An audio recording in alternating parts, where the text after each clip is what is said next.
பிஸ்மில்லாஹிர் ரஹ்மானிர் ரஹீம். அஸ்ஸலாமு அலைக்கும் வரஹ்மத்துல்லாஹி வபரகாத்துஹு. கண்ணியமிக்க ஹாஜிமார்களே, நம்ம இஹ்ராமுடைய ஆடை அணிஞ்சு நியத்து வச்சிட்டோன்னு சொன்னால், தல்பியா சொல்கிறது 3 தடவை தல்பியா சொல்கிறது ஃபர்லு, கட்டாயம். இப்போ நான் சொல்லிக் கொடுக்குறேன், அதை அப்படியே நீங்கள் திருப்பி சொல்லுங்கள்.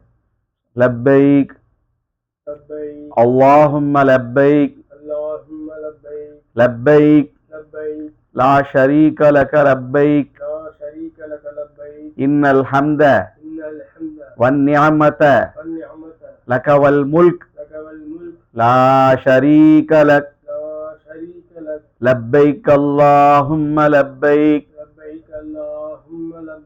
லப்பைக லா ஷரீக லக லப்பைக் இன்னல் ஹம்த வன்னிஅமத லக வல் முல்க் லா ஷரீக லக் லப்பைக் அல்லாஹும்ம லப்பைக்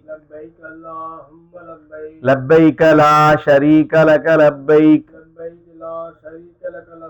இன்னல் ஹம்த வன்னிஅமத லக வல் முல்க் லா ஷரீக லக். இந்த தல்பியா ஆண்கள் சத்தமா சொல்றது ஃபர்லு 3 தடவை இஹ்ராமுடைய ஆடை அணிஞ்சு நியத்து வச்சுட்டா. அது மாதிரி பெண்கள் சத்தம் இல்லாம சொன்னா போதும். அதுக்கு பிறகு சொல்றது சுன்னத்து. உம்ராவை நிறைவேற்றும் வரைக்கும் தல்பியாவை நம்ம சொல்லிக்கிட்டே இருக்கணும். நிறைய நன்மைகள் இருக்கு தல்பியா சொல்றதுனால. மேலும் நம்ம இஹ்ராமுடைய ஆடை அணிந்து விட்டால் சண்டை சச்சரவுல ஈடுபடக்கூடாது, பாவமான காரியங்களை செய்யக்கூடாது.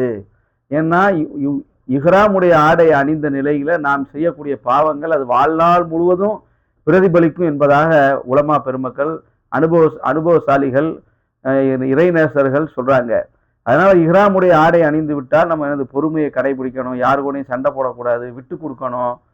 இஹ்ராமுடைய நிலையில நம்ம ஒற்றுமையா இருக்கணும், அந்த மாதிரி கோபப்படக்கூடாது.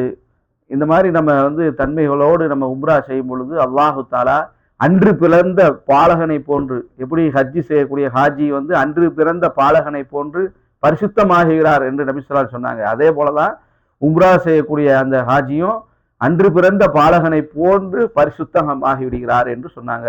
அப்படிப்பட்ட பாக்கியத்தை அல்லாஹு தாலா நம் அனைவருக்கும் தந்தருள்வானாக. வாஹிர் தவானா அல்ஹம்துலில்லாஹி ரப்பில் ஆலமீன். அஸ்ஸலாமு அலைக்கும் வரஹ்மத்துல்லாஹி வபரகாத்துஹு.